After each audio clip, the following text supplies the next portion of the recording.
तो जैसा कि लास्ट एपिसोड में हम लोगों ने देखा था कि योंगफै ने कॉर्प ड्राइव सेक को डिस्ट्रॉय करने के लिए सभी क्लान के लोगों को इकट्ठा कर लिया था और उन लोगों को इस बात पे मना भी लिया था कि वो लोग योंगफै का साथ देंगे ताकि कॉर्प ड्राइव सेक को पूरी तरह से डिस्ट्रॉय किया जा सके।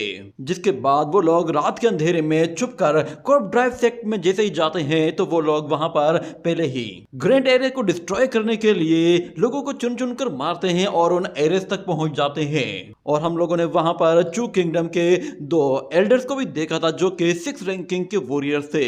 उनके वहां पर आने के बाद अब उन लोगों की ताकत और भी कई गुना बढ़ गई थी और वो लोग जानते थे कि कॉर्प ड्राइव सेक के पास जो सबसे पावरफुल कॉर्प किंग्स हैं वो दोनों ही 6 रैंकिंग के वॉरियर्स हैं, इसीलिए उन लोगों को हैंडल करने के लिए चू किंगडम के दो एल्डर्स काफी होंगे। मगर हम लोग देखते हैं जैसे ही वहां पर वो लोग स्पिरिचुअल वेन्स को डिस्ट्रॉय करते हैं तो कॉर्प ड्राइव सेक का मास्टर बहुत ज्यादा गुस्से में आ जाता है और वो फौरन से कॉर्प किंग्स को समन कर लेता है। ये देखकर वहां पे मौजूद सारे ही लोग बहुत ज्यादा डर जाते हैं कि इन लोगों ने तो आते साथ ही कॉर्प किंग्स को समन कर लिया है। इन दोनों किंग्स की पावर तो काफी हाई लेवल की लग रही है और इनका ऑरा इतना खतरनाक है कि इससे ये लोग किसी को भी मार सकते हैं। ये देखते ही वहां पे खड़ी हुई नानगोंग वो योंगफै से कहती है कि ये दोनों किंग्स तो हमारी उम्मीद से पहले ही बाहर आ गए हैं, इसीलिए अब कॉर्प ड्राइव सेक को डिस्ट्रॉय करना थोड़ा ज्यादा मुश्किल हो सकता है। वो योंगफै से कहती है कि अब हमारी सेफ्टी की जिम्मेदारी भी तुम्हारी है। जिसके बाद योंगफै उन लोगों से कहता है तुम लोग बेफिक्र हो जाओ, मैं पूरी तैयारी करके आया हूँ। मैं अपनी जूनियर सिस्टर को बचाने के लिए अपनी जान तक को दे दूंगा मगर उन लोगों को कुछ होने नहीं दूंगा। जिसके बाद हम उन कॉर्प ड्राइव सेक के मास्टर्स को देखते हैं जो कि 6 रैंकिंग के वॉरियर्स थे। वो दिखने में बहुत ही ज्यादा खतरनाक और काफी खूंखार भी लग रहे थे और फौरन से योंगफै को देखते ही उसके ऊपर एक बहुत ही पावरफुल एनर्जी अटैक कर देते हैं। ये देखकर योंगफै थोड़ा सा घबराया था मगर अचानक से हम देखते हैं कि वहां पर दो एनर्जी अटैक आते हैं और वो उन कॉर्प ड्राइव सेक के एनर्जी अटैक से आकर टकरा जाते हैं, जिससे वहां पर एक जोरदार धमाका होता है। और हमें वहां पर फिर यूशिन को दिखाया जाता है। वो फौरन से योंगफै के साथ आकर खड़ी हो जाती है और दूसरी तरफ चू किंगडम के वो दोनों ही मास्टर्स भी वहां पर आ गए थे। उन मास्टर्स को देखकर वहां पे मौजूद लोग पहचान जाते हैं कि ये ईस्टर्न चू किंगडम के दोनों मास्टर्स हैं। मगर वहां पर हमें दोबारा से उन कॉर्प ड्राइव सेक के किंग्स की हल्की सी झलक दिखाई जाती है। वो दोनों वहां पर एक और अटैक करने के लिए पूरी तरह से तैयार खड़े थे। आहिस्ता आहिस्ता उनकी पूरी की पूरी बॉडी को रिवील किया जाता है और हम लोग देखते हैं कि वो लोग दिखने में बहुत ही ज्यादा भद्दे और काफी खतरनाक थे। और एक कॉर्प ड्राइव सेक के किंग के पास तो मल्टीपल हैंड्स भी है। वो दोनों ही कॉर्प किंग वहां पे खड़े हुए उन 6 रैंकिंग के मास्टर से कहते हैं कि तुम लोगों का इस लड़ाई में कोई लेना देना नहीं है, इसलिए तुम लोग यहाँ से चले जाओ वरना तुम लोगों को मेरे कॉर्प ड्राइव सेक से पंगा लेना बहुत ही महंगा पड़ सकता है। ये सुनते ही एल्डर ली कहता है कि मैंने सुना है कि कॉर्प किंग्स को माउंटेन ऑफ कॉर्प से बनाया गया है जिसमें mountain of sea and blood भी शामिल है। और मैंने तो ये भी सुना है कि कॉर्प ड्राइव सेक के लोगों के पास इस तरह की पिल्स हैं जो कि लाइफ को एक्सटेंड भी करती हैं। जब भी मैं कहूँ कि तुम लोग इतने लंबे टाइम से अभी तक जिंदा कैसे हो, मगर वो दोनों ही कॉर्प किंग कहते हैं कि तुम शायद हमारे बारे में नहीं जानते, हम तो अपर रियलम के गॉड्स को भी मार चुके हैं। तुम्हारी कैसे हिम्मत हुई कि तुम हमारे सामने इस तरह एरोगेंट बिहेव करो।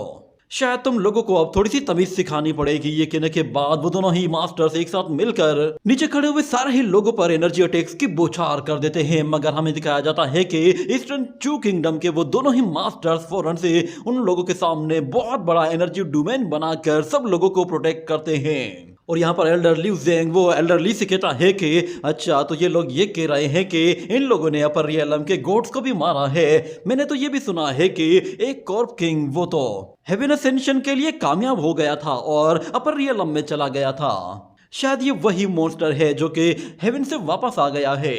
ये देखने के बाद यूशिन उनकी मदद करने के लिए जैसे आगे बढ़ती है तो योंगफै उसका हाथ पकड़ लेता है और उससे कहता है कि तुम्हें लड़ने की जरूरत नहीं। जिसके बाद योंगफै पीछे खड़े हुए एक प्रिंस से कहता है कि यहाँ पर सीनियर्स मौजूद हैं, इसीलिए वो इन मॉन्स्टर्स को हैंडल कर लेंगे, हमें बाकी का काम करना होगा। ये सुनते ही वहां पे मौजूद एक प्रिंस वो फौरन से सारे ही सीनियर से कहता है कि चलो तो अब हम लोगों को इस कॉर्प ड्राइव सेक की ईंट से ईंट बजानी है। ये कहते ही सारे ही लोग एक साथ मिलकर फौरन से कॉर्प ड्राइव सेक के अंदर घुस जाते हैं और सामने आने वाले हर एक वॉरियर को और मॉन्स्टर को मारना शुरू कर देते हैं। कॉर्प ड्राइव सेक के पास बहुत सारे ऐसे वॉरियर्स थे जो कि ऑलरेडी मरे हुए थे और उनकी कॉर्प बॉडीज वो वहां पर लड़ने के लिए आई हुई थी, मगर वो भी कुछ नहीं कर पाती।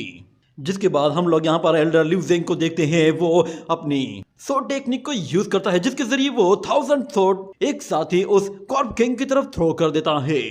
ये देखते ही एक कॉर्प किंग फौरन से अपनी एनर्जी के जरिए उन सोर्ड्स को अपने पंच से डिस्ट्रॉय करता है और साथ में बाकी सोर्ड्स को भी अपने रास्ते से हटाता है। ये देखने के बाद योंग फाई फौरन से यूशिन का हाथ पकड़ता है और उसे वहां से ले जाने के लिए एक अलग ही रास्ते की तरफ से निकल जाता है और साथ में एक कॉर्प किंग की उन पे नजर भी पड़ जाती है। ये देखते ही वो कॉर्प किंग उन लोगों को मारने के लिए उन पर एनर्जी अटैक्स करना शुरू कर देता है जो कि उन लोगों के बिल्कुल पास आकर गिर रहे थे, मगर योंग फाई वो यूशिन को बचाने के लिए उन अटैक्स से बचते हुए उसे वहां से दूर ले जा रहा था। ये देखने के बाद वो कॉर्प किंग उस लड़की के बारे में कहता है कि तुम एक नंबर की धोखेबाज हो, मैंने सोचा भी नहीं था कि तुम दो धारी तलवार की तरह होगी। मैंने तुम्हें बहुत पहले ही मार दिया होता अगर अपर रियलम के उस गॉड ने तुम्हें प्रोटेक्ट ना किया होता। वो मॉन्स्टर उन पे हमले पर हमला किए जा रहा होता है और इतने में अचानक योंग फाई कहता है कि सीनियर्स मुझे आपकी हेल्प चाहिए। इतने में हमें दिखाया जाता है कि एक सीनियर फौरन से एक कॉर्प ड्राइव किंग के बिल्कुल पास आ जाता है और उसे एक बहुत ही जोरदार किक दे मारता है जिससे वो उस कॉर्प किंग को बहुत ही दूर उछाल फेंकता है। और वहां पे मौजूद दूसरा कॉर्प किंग वो योंग फाई को पकड़ने के लिए अपनी एक जायंट हैंड टेक्निक को यूज करता है जिससे वो अपनी एनर्जी ऊपर की तरफ भेजता है तो वहां से एक बहुत ही बड़ा हैंड वो नीचे आता है और वो डेमोनिक हैंड जैसे ही योंग फाई को पकड़ने के करीब पहुंचता है तो योंग फाई पलक झपकते ही फौरन से एल्डर लिu ज़ेंग की तरफ चला जाता है और जाते ही उससे कहता है कि सीनियर मुझे यहाँ पे आपकी हेल्प चाहिए। जिस पर वो एल्डर लिu ज़ेंग कहता है कि अच्छा तो तुम मुझे एक शील्ड की तरह यूज कर रहे हो। ये कहने के बाद योंग फाई तो चला जाता है मगर एल्डर लिu ज़ेंग वो उस जायंट हैंड को रोकने के लिए फौरन से अपनी एनर्जी का इस्तेमाल करता है और एक जायंट हैंड क्रिएट करके उस डिमोनिक जायंट हैंड के साथ टकरा देता है जिससे दोनों के बीच में काफी ज्यादा प्रेशर क्रिएट होता है और हमें दिखाया जाता है कि उस प्रेशर की वजह से वो दोनों ही अटैक वहीं पर ही डिस्ट्रॉय हो जाते हैं जिससे एक जोरदार धमाका होता है और यूशिन पीछे मुड़कर देखती है। जिसके बाद वो योंग फाई से कहती है कि क्या तुम्हें लगता है कि कॉर्प ड्राइव सेक के इन कॉर्प किंग्स को रोकने के लिए ये दोनों मास्टर्स काफी हैं? तो योंग फाई कहता है तुम बेफिक्र हो जाओ, वो दोनों 6 रैंकिंग के वॉरियर्स हैं और वो कॉर्प किंग्स को आराम से रोक लेंगे। अगर वो उन्हें मार ना पाए तो कम से कम इतना तो इंजर्ड कर ही देंगे कि बाद में हम लोग इन्हें मार पाएंगे। वैसे उन ओल्ड मैन के लिए घबराने की कोई जरूरत नहीं है, वो लोग जब चाहें इस जंग को छोड़कर यहाँ से जा भी सकते हैं। वैसे भी मैं इस लड़ाई के बाद उन लोगों को काफी ज्यादा डिवाइन ब्लड देने वाला हूँ। यहाँ पे हमें दिखाया जाता है कि वो दोनों ही मास्टर्स फौरन से अपने पावरफुल अटैक करने के लिए अपने ट्रेजर्स को इस्तेमाल करते हैं और हमें दिखाया जाता है जैसे ही एल्डर ली वो अपने उस ट्रेजर से एनर्जी रिलीज करता है तो दूसरी तरफ एल्डर लिu ज़ेंग अपने अज़ूरो ड्रैगन को रिलीज करता है। दोनों ही एक साथ एक जगह आगे बढ़ते हुए उन कॉर्प ड्राइव किंग को जाकर हिट करते हैं जिससे वो कॉर्प ड्राइव किंग उन्हें रोकने की पूरी कोशिश करते हैं मगर उसके बावजूद भी उन लोगों का अटैक इतना ताकतवर होता है कि कॉर्प किंग्स उन अटैक्स को नहीं रोक पाते और वहां से दूर जाकर पहाड़ों पर गिरते हैं। जिसके बाद अचानक से एक कॉर्प किंग खड़ा होता है और वो कहता है कि अच्छा तो तुम लोग डिवाइन पावर्स को यूज कर रहे हो, क्या तुम लोग सिर्फ इस वजह से समझ रहे हो तुम हमें हरा दोगे कि तुम्हारे पास डिवाइन पावर्स हैं? मेरी 10 जनरेशन कल्टीवेशन डैमेज हो चुकी है, इसके लिए तुम लोगों को सजा मिलेगी। मगर एल्डर लियोन से कहता है कि आज से 100 साल पहले जब मैं आइसोलेशन में था उस वक्त में एक एंशिएंट गॉड की टॉम के अंदर कल्टीवेशन कर रहा था। इतने में अचानक एक बेवकूफ कॉर्प ड्राइव सेक के बंदे ने उस कबर को खोदकर मुझे वहां से बाहर निकाल दिया था जिसकी वजह से मेरी कल्टीवेशन डिस्टर्ब हो गई थी। अगर उस वक्त मैं अपनी कल्टीवेशन कंप्लीट कर लेता तो शायद मैंने कॉर्प ड्राइव सेक के मास्टर्स को बहुत पहले ही मार दिया होता, मगर क्योंकि मेरी आइसोलेशन को तुम्हारे कॉर्प ड्राइव सेक के लोगों ने ही खराब किया था तो इसीलिए मैं अब उसका हिसाब चुकता करके ही जाऊंगा। ये कहने के साथ वो एक बहुत ही पावरफुल अटैक करने वाला होता है मगर इतने में एल्डर लिu ज़ेंग उन लोगों को रोक लेता है और कहता है कि लड़ने की इतनी जल्दबाजी मत करो, भूलो मत कि हम लोग यहाँ पर किस काम के लिए आए हैं।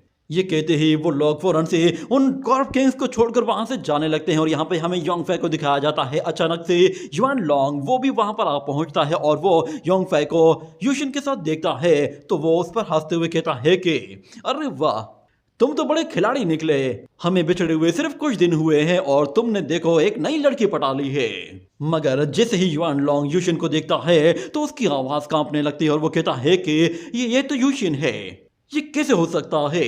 ये कहते ही वो उसके चारों तरफ गोल गोल घूमना शुरू करता है और कहता है फिर यूशिन तुम जिंदा हो। जिसके बाद योंग फाई उससे कहता है क्या तुम वाकई में यूशिन को जानते हो? क्या ये वही हजारों साल पुरानी यूशिन है? मगर यूशिन जब वो उस ड्रैगन को देखती है तो वो कहती है ये तो एक ईस्टर्न गॉड ड्रैगन है। मुझे ऐसा क्यों लग रहा है कि जैसे मैंने इसे पहले भी कभी देखा है। कुछ ऐसा है जो कि मुझे इसमें जाना पहचाना लग रहा है, मगर मुझे कुछ याद क्यों नहीं आ रहा। ऐसा लगता है कि जैसे मैंने अपनी जिंदगी का एक बहुत ही अहम पार्ट मिस कर दिया है, जैसे मेरी हाफ सोल वो मेरी बॉडी से कहीं मिस हो गई हो। ये कहकर वो काफी ज्यादा उदास हो जाती है, जिस पर योंगफै को भी अब थोड़ा सा बुरा फील होने लगा था, मगर वो उसकी मेमोरीज को याद कराने के लिए फौरन से युआन लोंग की मूंछों को पकड़ लेता है और कहता है कि फौरन से बताओ कि आज से हजारों साल पहले क्या हुआ था और यूशियन के बारे में तुम क्या जानते हो। वो ड्रैगन उसे कुछ बता पाता, अचानक से उन लोगों को पीछे कुछ धमाकों की आवाजें आने लगती हैं, जिस पर हमें दिखाया जाता है कि कॉर्प ड्राइव सेक के मास्टर्स अपीयर हो चुके थे और वहां पर काफी घमासान की लड़ाई चल रही थी। वो जीनियस डिसाइपल्स उन मास्टर्स को हराने में बिल्कुल नाकाम हो गए थे, क्योंकि वो मास्टर्स उनकी पावर के मुकाबले में काफी ज्यादा ताकतवर निकल आए थे और ऊपर से योंगफै को भी वहां तक पहुंचने में काफी देर हो गई थी, जिसकी वजह से अब कॉर्प ड्राइव सेक के मास्टर्स वो बाजी पलटने की तैयारी कर रहे थे। ये देखते ही योंगफै कहता है कि ये टाइम अभी बातें करने का नहीं है, हमें पहले कॉर्प ड्राइव से का सफाया करना होगा, उसके बाद हम लोग सुकून से बैठकर बात करेंगे। ये कहने के बाद वो लोग फौरन से युआन लोंग के ऊपर जाकर खड़े हो जाते हैं, जिसके बाद युआन लोंग कहता है कि क्या तुम्हारा दिमाग खराब हो गया है, वहां पर तो कुछ पागल लोग हैं जो कि एक दूसरे को मार पीट रहे हैं, हम लोग भला वहां पर क्यों जाएं। तो योंगफै कहता है अगर ऐसा है तो फिर तुम यहाँ पर करने क्या आए हो। तो युआन लोंग हाथों से कुछ इशारा करता है, उसके हाथों में खुजली नहीं हो रही थी, मगर वो योंगफै को कुछ इशारा करके कुछ मांग रहा था, जिस पर योंगफै कहता है तुम बेफिक्र हो जाओ, जब हम लोग इस कॉर्प ड्राइव सेक को पूरी तरह से डिस्ट्रॉय कर देंगे तो उसके बाद हम लोग अलग हो जाएंगे, हम लोग तो यहाँ से चले जाएंगे, मगर कॉर्प ड्राइव सेक के जितने भी ट्रेजर्स हैं तुम उन्हें अपने पास रख सकते हो। ये सुनते ही युआन लोंग में एक जान सी आ जाती है और वो फौरन से जोश में आकर उन लोगों की तरफ आगे बढ़ता है और जाकर ऊपर से एक जोरदार एनर्जी अटैक करते ही सब लोगों को वहां से दूर हटा देता है। और वो लोग कहते हैं कि ये तो एक डिवाइन ड्रैगन है। जिसके बाद योंगफै वो यूशिन से कहता है कि ये कॉर्प ड्राइव सेक का मास्टर मरते दम तक लड़ेगा, इसलिए बेहतर ये है कि तुम यहाँ पर ऊपर ही कहीं मौजूद रहना और लड़ाई का हिस्सा मत बनना। ये कहने के साथ वो फौरन से उस ड्रैगन से नीचे उतरकर ग्राउंड में आ जाता है और अपना स्पीयर भी बाहर निकाल लेता है। और दूसरी तरफ यूशियन वो ऊपर एक छत पर जाकर खड़ी हो जाती है और युआन लोंग ड्रैगन वो उसकी प्रोटेक्शन के लिए वहां पर मौजूद रहता है। यहाँ पर हम लोग नानगोंग को देखते हैं, वो योंगफै का ब्लड अपनी सोर्ड पर यूज करती है और जैसे ही एक एंजल पर हमला करती है तो वो एंजल उसका हाथ पकड़ती है तो उसका हाथ जलने लगता है, मगर वो एंजल उस लड़की को फिर भी उठाकर वहां से दूर फेंक देती है और अपनी पावर यूज करने के लिए वो जैसे ही अपनी ट्रू पावर्स को अवेकन करती है और फौरन से नानगोंग को मारने के लिए जाती है, तो अचानक से योंगफै बीच में आ जाता है और वो अपने स्पीयर के जरिए उस एंजल की बॉडी को काट कर उसके टुकड़े टुकड़े कर देता है, जिस पर नानगोंग काफी खुश होती है और कहती है कि तो फाइनली मुझे बचाने के लिए तुम आ ही गए। जिसके बाद योंगफै सब लोगों से कहता है कि तुम्हारे दो कॉर्प ड्राइव सेक के किंग्स को तो हम लोगों ने पहले ही ठिकाने लगा दिया है, अब तुम लोगों की बारी है, क्या तुम लोग बिला वजह मरना चाहते हो? बेहतर तो यही है कि तुम लोग अपनी जान बचाकर भागो यहाँ से।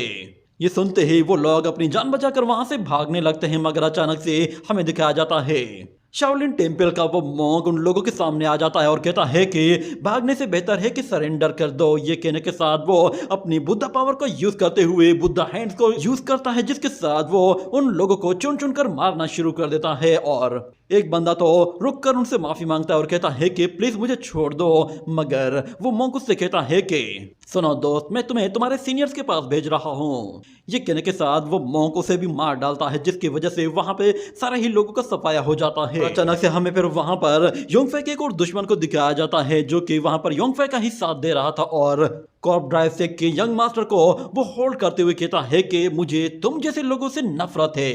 ये कहने के साथ वो उस यंग मास्टर को उठाकर दूर फेंक देता है, जिसके बाद वो यंग मास्टर फौरन से अपने ब्रेसलेट के जरिए वहां से उड़ते हुए दूर भाग जाता है। जिसके बाद योंगफै थोड़ा सा सरप्राइज होता है कि आखिर नानगोंग ने इसे हमारा साथ देने के लिए कैसे मना लिया। मगर वो डेविल डिसेंडेंट योंगफै से कहता है कि सुनो, हमारी दुश्मनी अपनी जगह, मगर इस मर्तबा बात हमारे एंसेस्टर्स की है, इसीलिए मैं तुम्हारा साथ देने के लिए तैयार हूँ, मैं तुम्हें किसी और दिन जरूर मारूंगा। ये कहने के साथ वो फौरन से वहां से चला जाता है और योंगफै कहता है कि ठीक है, तुम्हें मारने के लिए मैं किसी और दिन का इंतजार कर लूंगा। अचानक से वहां पर कॉर्प ड्राइव सेक का लीडर भी आ जाता है और वो अपने ब्रेसलेट के जरिए वहां पे मौजूद बहुत सारे डिसाइपल्स को अपने एक ही झटके के साथ उठाकर दूर फेंक देता है और उन लोगों से कहता है कि मैं बस तुम्हारा ही इंतजार कर रहा था, मुझे पता था कि तुम लोग लौट कर जरूर आओगे। तुम लोगों को क्या लगा था कि तुम लोग लूट कर आओगे और मेरा सेक्ट ऐसे ही डिस्ट्रॉय कर दोगे? तुम लोग भूल गए हो कि तुम्हारा सामना किससे है। मैं तुम्हारे अच्छे अच्छों की भी धुलाई कर सकता हूँ, तो तुम क्या हो? मगर योंगफे कहता है कि चलो तो अब मुझसे लड़कर दिखाओ। ये कहने के साथ वो अपने स्पीयर के साथ जैसे उस पर वार करने जाता है तो यहाँ पर वो ओल्ड मैन अपने ब्रेसलेट के जरिए योंगफे के अटैक को रोकने की कोशिश करता है, जिस पर काफी ज्यादा प्रेशर क्रिएट होता है। मगर हमें दिखाया जाता है योंगफे यहाँ पर अपनी पावर को बढ़ाने के लिए अपनी new heaven and earth powers को भी अनलॉक कर देता है, जिससे उसकी एनर्जी कई गुना बढ़ जाती है। और सब लोग ये देखकर काफी सरप्राइज होते हैं, यहाँ तक कि कर्ब ड्राइव सेक का एल्डर भी वो उस एनर्जी के सामने नहीं खड़ा हो पाता। और दूसरी तरफ कर्ब ड्राइव सेक का लीडर कहता है, तुम्हारी इतनी हिम्मत, तुम मेरे अटैक को रोकने की कोशिश कर रहे हो, तुम्हें तो मैं आज यहीं पे ही मस लूंगा। ये कहने के साथ वो योंगफे पर अपने सेकंड हैंड के साथ एक एनर्जी अटैक करने की कोशिश करता है, जिससे वो योंगफे को वहां से पीछे धकेल देता है।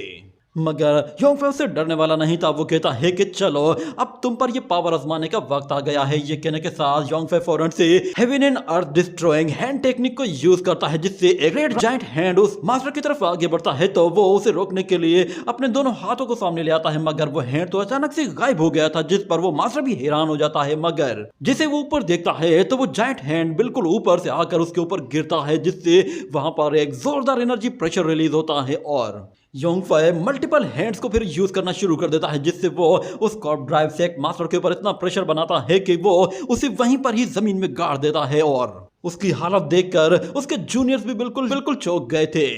यहाँ तक कि सब लोग हैरान थे कि योंगफे इतना पावरफुल कैसे है। और हमें दिखाया जाता है कर्ब ड्राइव सेक का वो मास्टर तो बिल्कुल जमीन पर पड़ा हुआ होता है, उसके मुंह से खून निकलने लगा था। जिसके बाद वो योंगफे को देखता है तो उसे चक्कर आने लगे थे। वो कहता है, आखिर ये कैसे हो गया?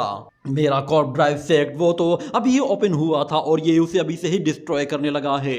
मगर हम देखते हैं यहाँ पर शाओलिन टेम्पल का वो मॉन्क बीच में आता है और वो आते हुए कहता है कि ब्रदर, क्यों ना तुम कुछ और heaven and earth destroying technique use करो और इस ओल्ड मैन की हड्डी पसली तोड़ कर रख दो, या फिर मैं भी तुम्हारे साथ बुद्धा हैंड टेक्निक यूज करके इस ओल्ड मैन को सबक सिखाने में तुम्हारी मदद कर दूं। जितना जल्दी हम लोग इसे सबक सिखा लेंगे उतना ही जल्दी हमारा काम आसान हो जाएगा। ये कहने के साथ वो मॉन्क फौरन से अपनी बुद्धा हैंड टेक्निक यूज करने के लिए खड़ा हो जाता है। तो नानगोंग कहती है कि सोचा नहीं था कि तुम्हारी बुद्धिज्म की टेक्निक्स भी वो इतनी काम आएंगी। शायद हम लोगों ने तुम्हें कमजोर समझने की गलती कर दी थी। मगर यहाँ पे हमें दिखाया जाता है कि कर्ब ड्राइव सेक का लीडर कहता है कि तुम्हारी मरने की ही ख्वाहिश है तो मैं ये ख्वाहिश जरूर पूरी करूंगा। ये कहने के साथ वो अपनी पावर को बिल्कुल नेक्स्ट लेवल तक लेकर जाता है। ये देखते ही वहां मौजूद प्रिंस कहता है कि सब लोग एक साथ टूट पड़ो इस पर। ये कहते ही वो सारे के सारे फिर एक साथ ही कर्ब ड्राइव सेक के मास्टर को मारने के लिए उस पर हमला कर देते हैं।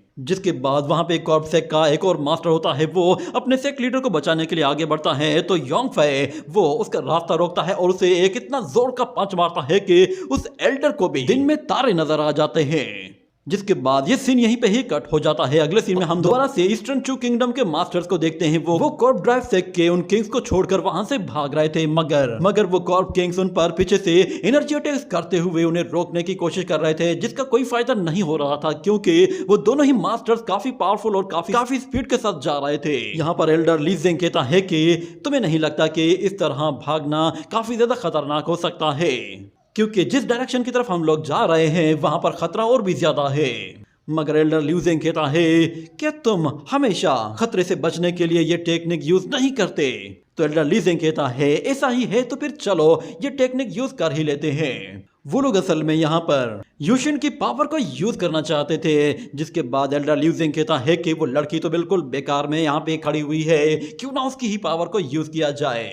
ये कहने के साथ वो कर्ब ड्राइव सेक के लोगों पर दोबारा से हमला करते हैं, मगर इसका भी कोई फायदा नहीं होता।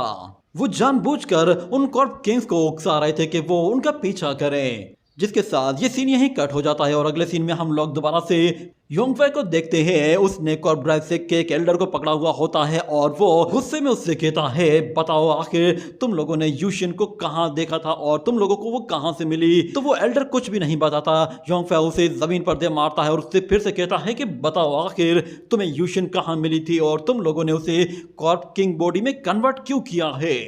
जिसके बाद वो एल्डर दोबारा से कहता है उसकी ओरिजिन के बारे में मैं कुछ भी नहीं जानता, बस मुझे इतना पता है कि वो हमारे कॉर्प ड्राइव सेक्ट की किंग है और हमारे सेक्ट की सक्सेसर है। इसके बाद योंगफे खड़ा हो जाता है और उस पर अपनी जोरदार लात मारते हुए कहता है तुम मेरे किसी काम के नहीं।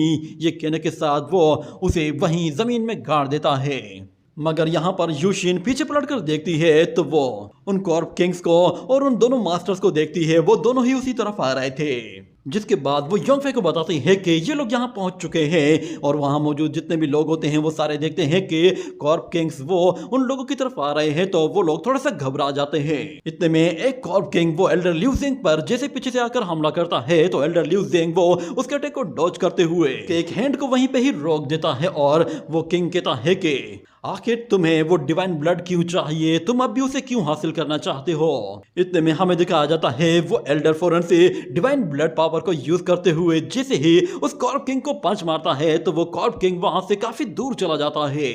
मगर वो दोनों ही फिर एक साथ एक जगह अपनी पावर्स को कंबाइन करते हैं और एक पावरफुल कंबाइन अटैक करने के लिए बहुत ज्यादा एनर्जी जनरेट कर लेते हैं। ये देखते ही एल्डर लिu ज़ेंग वो फौरन से नीचे की तरफ भागता है और हमें दिखाया जाता है कि वो एनर्जी अटैक उनका पीछा करते हुए आ रहा था और अचानक से एल्डर लिu ज़ेंग वो सेक्ट के अंदर घुसते ही योंगफे के दूसरी तरफ निकल जाता है, जिसकी वजह से वो एनर्जी अटैक वहीं पर ही डिस्ट्रॉय हो जाता है। और साथ में उन कॉर्प किंग्स की नजर योंगफे पर पड़ती है तो वो कहते हैं कि ये तो एक डिवाइन ब्लड वॉरियर है, इसका मतलब ये है कि हमारे कॉर्प ड्राइव सेक्ट को डिस्ट्रॉय करने में सिर्फ इसी का ही हाथ है। ये कहने के साथ वो दोनों ही वॉरियर्स फौरन से अपनी एनर्जी के साथ ऊपर आसमान तक जा पहुंचते हैं और वो अपना फाइनल अटैक करने के लिए पूरी तरह से तैयार खड़े थे। और यहाँ पर योंगफे देखता है कि वो दोनों ही एल्डर उसे धोखा देकर भाग गए हैं, मगर यूशिन उसका साथ देने के लिए वहां ग्राउंड में आ जाती है।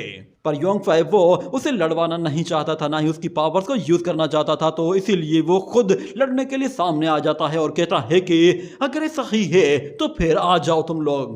ये कहने के साथ ही ये एपिसोड भी यहीं पे ही एंड हो जाता है। 太古神族后裔又如何？一样得死！